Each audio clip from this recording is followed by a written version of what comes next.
નમસ્કાર વિદ્યાર્થી મિત્રો, I welcome you all to Padhai passion. મિત્રો, આજે આપણે તારીખ 19 જાન્યુઆરી 2019ના રોજના ધી હિન્દુને આધારે છપાયેલા ન્યૂઝની કરંટ અફેર્સની ચર્ચા કરવા જઈ રહ્યા છીએ. પણ આ ચર્ચા શરૂ કરતાં પહેલાં ગઈકાલનો પ્રશ્ન હતો કે સ્વતંત્ર ભારતનું પ્રથમ બજેટ કોણે રજૂ કર્યું હતું? તો એ રજૂ કર્યું હતું આપણા તે સમયના ફાઇનાન્સ મિનિસ્ટર ષણમુખમ શેટ્ટીએ. તો જે મિત્રોએ સાચો જવાબ આપ્યો છે એ છે કમલેશ મહાજન, નસરીન પઠાણ, મિલન, ચેતન, મકવાણા લક્ષ્મણ. તો આ દરેકને ખૂબ ખૂબ અભિનંદન. આ રીતે જ પ્રશ્નના જવાબ આપતા રહેજો. બ્રિટિશ સાંસદે વડાપ્રધાન થેરેસા મે, તમે આ ફોટોમાં જોઈ શકો છો, એમના દ્વારા સૂચિત બ્રેક્ઝિટ સોદાને નકારી કઢાયું છે. બ્રિટિશ હાઉસ ઓફ કોમન્સે નવેમ્બરમાં બ્રિટનની સરકાર અને યુરોપિયન યુનિયન વચ્ચે થયેલા સોદાની સામે 432 વિરુદ્ધ 202 એમ મતદાન કર્યું હતું. આ બેકસ્ટોપ જે પ્રોવિઝન છે એની વાત કરીએ. બ્રેક્ઝિટના જે ટેકેદારો હતા એવા રૂઢિચુસ્ત ઓબ્જેક્ટર્સે બેકસ્ટોપની જોગવાઈઓથી ડરવાની સોદાની સામે પણ મત આપ્યો હતો. બેકસ્ટોપની જોગવાઈઓ મુજબ બ્રિટન એ માર્ચ 2020માં સિંગલ માર્કેટ તરીકે અને માર્ચ 2019માં EUને છોડી દેશે, પરંતુ લાંબા સમય સુધી કસ્ટમ યુનિયન સાથે તો જોડાયેલું રહેશે. આ બેકસ્ટોપ જોગવાઈઓ એ વિશ્વની 5મી સૌથી મોટી અર્થવ્યવસ્થા અને તેની સૌથી મોટી નિકાસ બજાર વચ્ચેના વેપાર નિયમોને 2020ના અંત સુધીમાં સંક્રમણના સમયગાળા માટે લગભગ અપરિવર્તિત રાખશે. યુકેના લો મેકર્સે આ જે બ્રેક્ઝિટ બિલ છે તેને રિજેક્ટ કરી દીધું છે. હવે જ્યારે યુકે માર્ચ 2019માં EUમાંથી નીકળી જવાનું છે ત્યારે યુકે પાસે હવે 3 વિકલ્પો ઊભા છે. એક તો કે યુકે એ યુરોપિયન યુનિયનના સભ્યોને એગ્રીમેન્ટમાં થોડા ચેન્જીસ કરવા માટે મનાવે. બીજો એક સજેશન છે કે એ યુકે ચૂપચાપ પોતાની રીતે નીકળી જાય, કોઈપણ જાતની ડીલ કરાર વગર. અને જો આવું કરશે તો યુકેમાં જોરદાર મંદી આવવાની શક્યતા છે અને ઇવન યુરોપિયન યુનિયનનો ગ્રોથ પણ થોડોક ઘટશે. એ સિવાય ત્રીજો ઓપ્શન એ છે કે ફરીથી આ રેફરન્ડમ કરવું જોઈએ, બીજી વાર મતદાન આ રીતે જનમત લેવો જોઈએ બ્રેક્ઝિટ ડીલ માટે. કારણ કે લાસ્ટ જે બ્રેક્ઝિટ ડીલમાં રેફરન્ડમ થયો હતો તેમાં બહુ જ ઓછા માર્જિનથી હાર જીતનો ફેસલો થયો હતો. એટલે કે 52% એ બ્રેક્ઝિટની ફેવરમાં અને 48% એ બ્રેક્ઝિટની અગેન્સ્ટમાં વોટિંગ થયું હતું. જો કે બ્રેક્ઝિટ એ પોસિબલ પ્રેક્ટિકલ ઓપ્શન એવું અપનાવવાનું વિચાર્યું છે કે બ્રિટનને નીકળવાના આ જે તારીખ છે માર્ચ 2029 એને થોડી ડીલે કરે. અને યુરોપિયન યુનિયનના સભ્યોએ પણ એવું કહી દીધું છે કે અગર આવું ડીલે જો બ્રિટન સ્વીકારે છે નીકળવાનું, મોડું નીકળવાનું સ્વીકારે છે તો એ મોડું નીકળવું ફક્ત થોડાક મહિનાઓ માટે જ એપ્લિકેબલ રહેશે. બ્રેક્ઝિટનું રેફરન્ડમ એ 2016માં થયો હતો. મિત્રો, આવો જ એક રેફરન્ડમ આપણી સ્વતંત્રતા દરમિયાન જૂનાગઢને ભારતમાં સમાવવા કે પાકિસ્તાનના સમાવવા માટે જૂનાગઢની લોકોનો જનમત લેવામાં આવ્યો હતો. સત્યરૂપ સિદ્ધાંત જે 35 વર્ષના છે, કોલકાતાના પર્વતારોહક છે. તેમણે 7 વર્ષમાં 7 ખંડના 7 સૌથી મોટા જ્વાળામુખીઓ અને 7 સૌથી મોટા પર્વતો પર ચડવાનું અઘરું કામ કરીને વિશ્વ રેકોર્ડ બનાવી દીધો છે. આ 7 પર્વતો શિખરો અને 7 જ્વાળામુખીના શિખરો સર કરનારા તેઓ પ્રથમ ભારતીય બની ગયા છે. આ સત્યરૂપ સિદ્ધાંત જે છે એમણે માઉન્ટ એવરેસ્ટ નેપાળમાં જે 8,848 મીટરની ઊંચાઈએ છે, માઉન્ટ એકાન્કાગુઆ જે આર્જેન્ટિનામાં 6,961 મીટરની ઊંચાઈએ છે, માઉન્ટ મેકકિનલી અથવા તો માઉન્ટ ડેનાલી કે જે યુએસએમાં 6,194 મીટરની ઊંચાઈએ છે, માઉન્ટ કિલીમાંજારો તાન્ઝાનિયામાં 5,895 મીટર, માઉન્ટ એલ્બ્રુઝ રશિયામાં 5,642 મીટર, માઉન્ટ બ્લેન્ક ફ્રાન્સમાં 4,808.7 મીટર અને માઉન્ટ વિન્સેન્ટ મેસિફ એન્ટાર્કટિકામાં 4,892 મીટર, પકુંક જાચા અથવા તો કાર્સેન્ટઝ પિરામિડ કે જે ઇન્ડોનેશિયામાં 4,884 મીટરની ઊંચાઈએ છે, માઉન્ટ કોસિસ ઝુકો એ 2,228 મીટરની ઊંચાઈએ ઓસ્ટ્રેલિયા સ્થિત છે. આ એમની ટોચની ઊંચાઈઓ સર કરી છે. સત્યરૂપ સિદ્ધાંતે છેલ્લે એન્ટાર્કટિકાના સૌથી ઊંચી માઉન્ટ સિડલી પર ચઢાણ કરીને આ સિદ્ધિ મેળવી હતી. એમણે આ જે સિદ્ધિ મેળવી હતી, આ જે ચડ્યા હતા છેલ્લે એન્ટાર્કટિકામાં, ત્યાંનું તાપમાન હતું -40°C.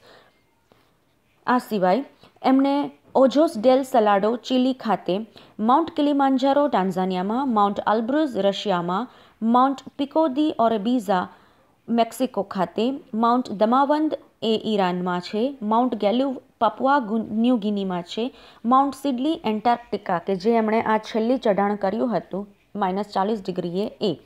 તો આ સાથે સત્યરૂપ સિન્હા એ સૌથી નાની ઉંમરના બધા મહાદ્વીપોના 7 સૌથી ઊંચા પર્વત શિખર અને સૌથી ઊંચા જ્વાળામુખીના શિખર સર કરનારા પ્રથમ ભારતીય બની ગયા છે. કેન્દ્રના પેટ્રોલિયમ અને કુદરતી ગેસના પ્રધાન ધર્મેન્દ્ર પ્રધાન દ્વારા મંત્રાલયને ભવિષ્ય માટે તેલ અને ગેસના સંરક્ષણની જરૂરિયાત અને લોકોને તે કરવા માટેની પદ્ધતિઓ વિશે જાગૃતતા પેદા કરવા માટે સંરક્ષણ ક્ષમતા મહોત્સવ, ટૂંકમાં સક્ષમ ને ફ્લેગ ઓફ કરી દેવામાં આવ્યો હતો.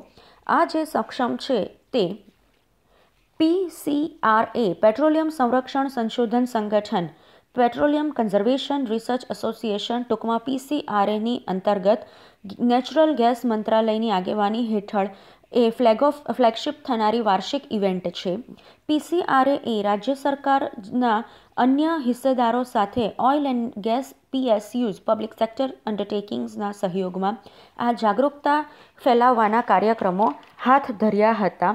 આ સિવાય સક્ષમ જે છે તેમાં અલગ અલગ પ્રોગ્રામો થાય છે, જેમ કે સાયકલિંગ ડે, 200 સિટીમાં સાયકલિંગ ડે સેલિબ્રેટ કરવું, માય ગવર્મેન્ટ પોર્ટલ પર શોર્ટ ફિલ્મ બનાવવાની સ્પર્ધા, ધંધાદારી વાહનોના ડ્રાઈવરને ફ્યુલનો ઓછામાં ઓછો ઉપયોગ કઈ રીતે કરવો તેનું વર્કશોપમાં તાલીમ આપવાનું, ઇવન હાઉસવાઇફ્સને પણ ફ્યુલ સેવિંગ સેમિનાર આયોજન કરવાનું, રેડિયો, ટીવી, સિનેમાઘર જેવા માધ્યમોથી રાષ્ટ્રવ્યાપી કેમ્પેઇન ચલાવવું અને ઇવન સોશિયલ મીડિયા પ્લેટફોર્મ પર પણ આ રીતે એક જાગૃતતાનો માહોલ ઊભો કરવો.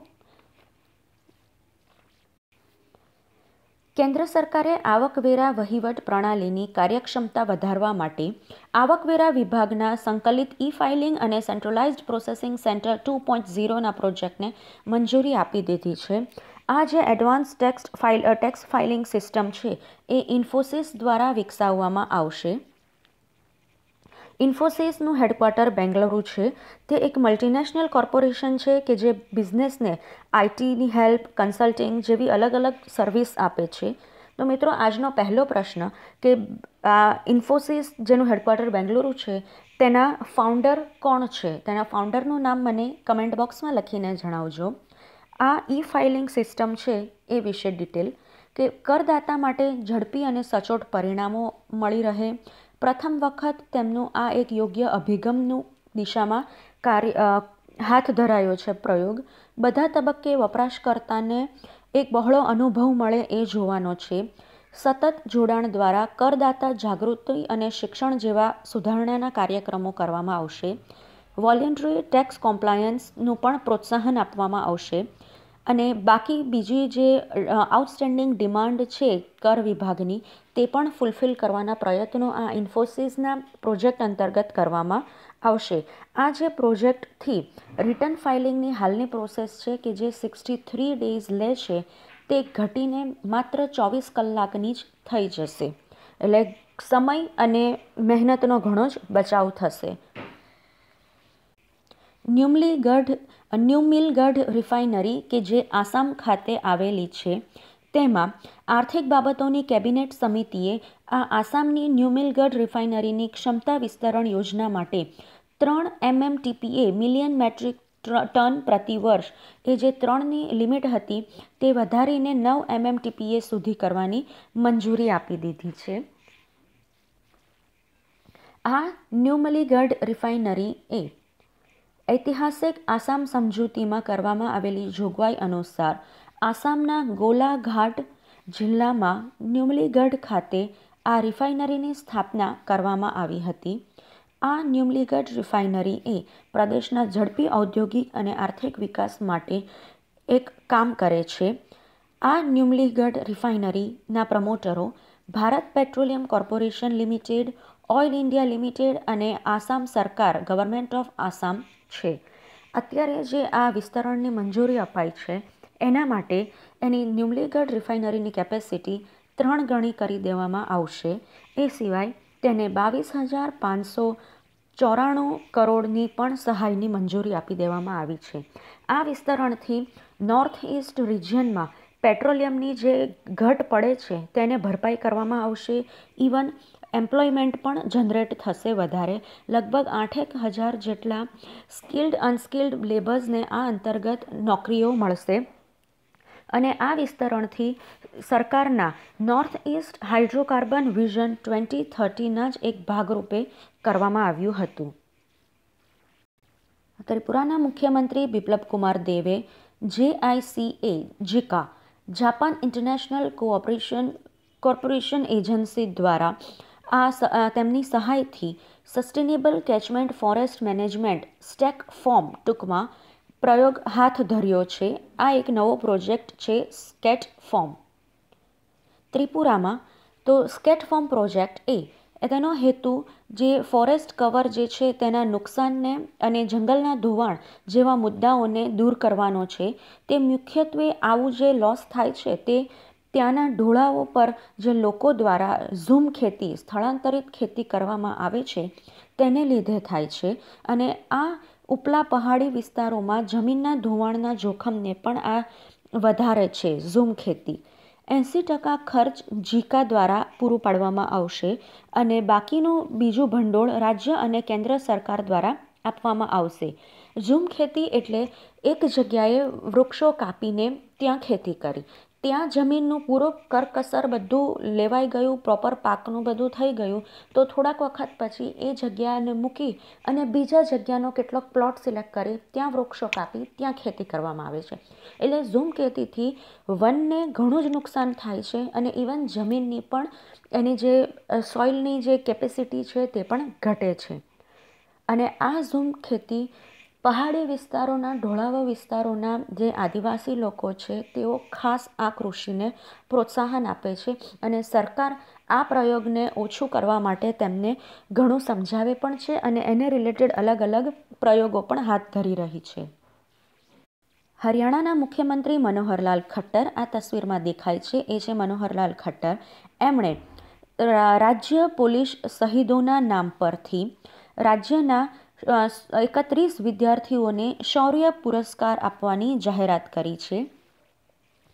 આ શૌર્ય પુરસ્કાર રાજ્યના પોલીસ દળના 71 કર્મચારીઓના નામે કે જેઓ શહીદ થયા છે તેમના નામે વિદ્યાર્થીઓને રાજ્યમાં કાયદો અને વ્યવસ્થાની જાળવણી કરતા તેમના જીવનને દરજ્જો આપનારા માટે આપવામાં આવશે. આ અંતર્ગત 11,000 રૂપિયા રોકડા તથા એક પુરસ્કાર એનાયત કરવામાં આવશે. આ એવોર્ડ દરેક વિદ્યાર્થીને ગામના અવરોધ માટે આવતી વસ્તુઓ દૂર કરવા માટે દર વર્ષે જે હિંમતવાન કાર્યો કર્યા છે એના બદલ આપવામાં આવે છે. અને આ જે એવોર્ડ છે એ એવી શાળાઓમાં આપે છે કે જ્યાં આ પોલીસ શહીદોએ બાળપણ દરમિયાન એ શાળામાં અભ્યાસ કર્યો હતો. એવી શાળાઓના વિદ્યાર્થીઓને પસંદ કરવામાં આવે છે. રાષ્ટ્રપતિ રામનાથ કોવિંદે રાજ્યના વરિષ્ઠ વકીલ સંજય જૈન અને KM નટરાજનને ભારતના વધારાના solicitor general additional solicitor general તરીકે નિયુક્ત કર્યા છે. કેબિનેટની નિમણૂક સમિતિની ભલામણ મુજબ તેમની નિમણૂક રાષ્ટ્રપતિ રામનાથ કોવિંદ દ્વારા કરવામાં આવી હતી.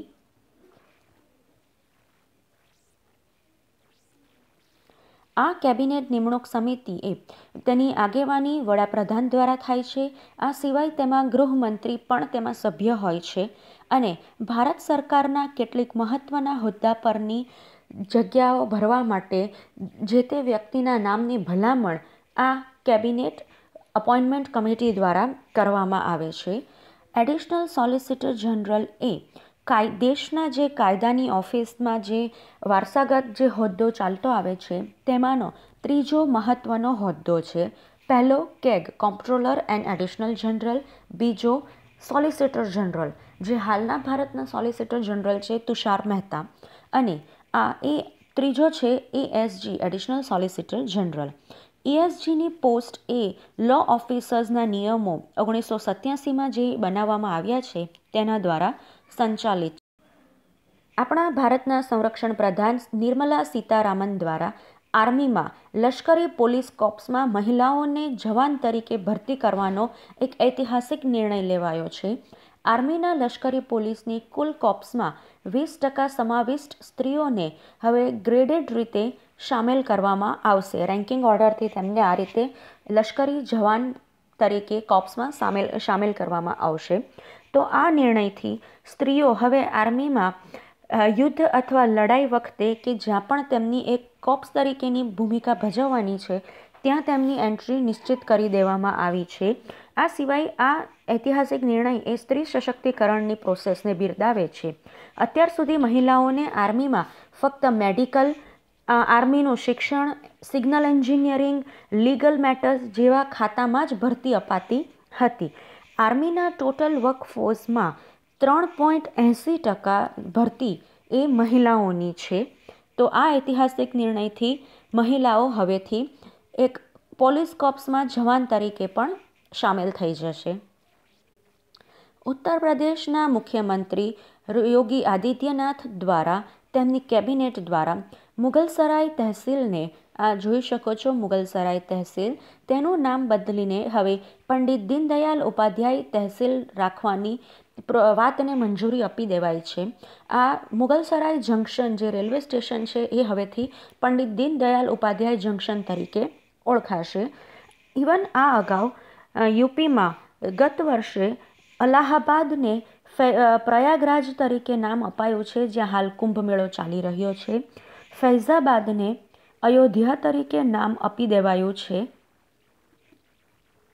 અને એ સિવાય હમણાં જ જે સરકાર દ્વારા ઇકોનોમિકલી વીક સેક્શન માટે 10% અનામતનું જે લાભ આપવાની જાહેરાત કરી, તેમાં ગુજરાત, ઝારખંડ બાદ આ ત્રીજું રાજ્ય છે યુપી કે જેણે આ મંજૂર કર્યું છે 10% અનામત.